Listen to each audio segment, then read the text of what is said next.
Following on from our last sprint planning session, we've looked at where we currently are in the roadmap, and we're working towards nailing down all of our processes and plans so that when we start our next sprint, we will be ready to develop and iterate over our processes without the need to come back and do any of the workings under the hood. So hopefully by the end of the sprint, we should have our our delivery plan nailed down. We should have our comms plan nailed down, and we should be driving forwards, and everybody will know exactly what's expected of us in each sprint clearly.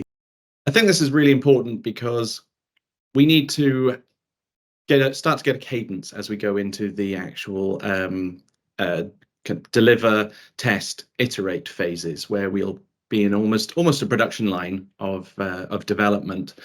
So by getting all of these processes out of the way beforehand, getting everything, and so everyone knows their expectations, we can plan our time better, but also be fully prepared to go through this process on each subsequent sprint without the need to go back and look at how we're delivering. We can just look at what we're delivering.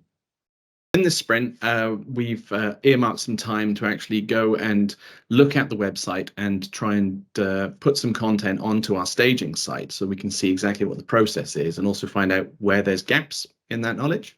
So we're thinking that we're likely to need some new functionality added to the site.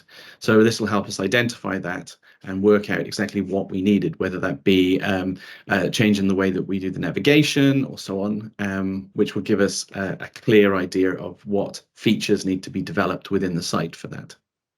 Another element that we've identified was that our documentation is a bit disparate. It's spread out all over the place. We had many mirror boards and so on. So we made a conscious effort as well during the sprint to try and bring in all of our information into one central source. So we're looking to put together a Notion page or pages, which will help to bring new people on board, give them one point of knowledge where they can pick up exactly what's going on with the project, where we're at,